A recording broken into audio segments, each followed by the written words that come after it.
So I've gone to Sweden and we're heading into the Swedish forest right here to talk about what is a bit, because there's all this piracy going on in Sweden, I heard. Right now I can only see the trees, but apparently here is the Pirate Bay. Very dangerous organization. So what is a bit?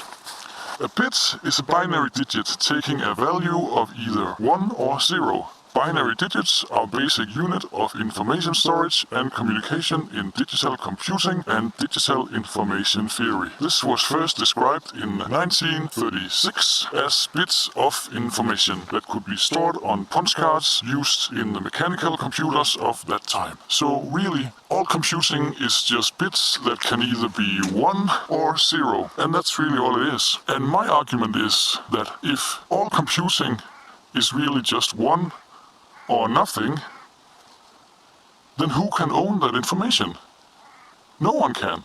If you go back in time and you look at old records, I have some records here. This is a Swedish record, I think, from someone called Gillstrands, and it was bought for 69 kronas somewhere in outer space. Here we have a perfect example of physical analog material that can be sold and purchased by a customer. I also have another record right here. It's like an illegal record. It's called Knights of Sidonia. Feed me. This is a white label very illegal copy of some copyrighted material from Muse, which is also an analog material form that can be sold and I can touch it, in the physical world, opposed to, digital data, which is just 1 or nothing. 1 or nothing. 1 or nothing. That is a bit. And who can own a bit? No one can. You cannot own a bit.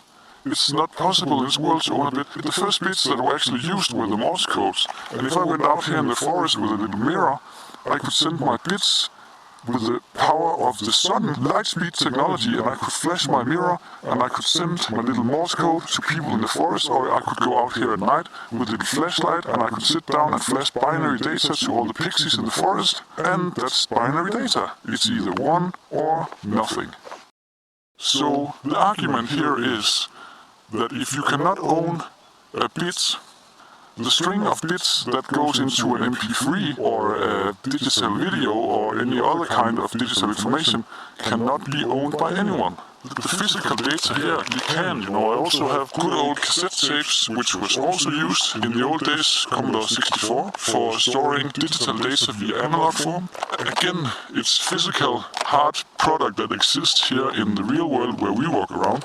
So I can take my tape from the good old Danish days, and then I have my trusty Sony here, my first Sony, and it says thumbs up. And we can play a little music for birds.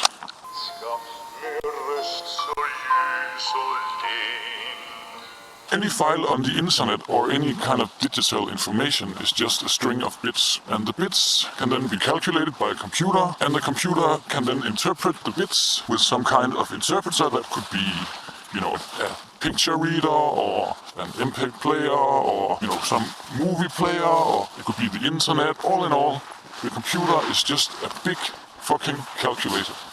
Only thing it can do is it can calculate bits and convert them into numbers, and it can output the numbers as new bits that can again be converted into new numbers and new bits, and so on. And since no one can own a bit because it's just 1 or nothing, then there can be no copyright on digital information whatsoever. It cannot be done because it's just a bit of information. No one's gonna take me alive. The time has come to make things right.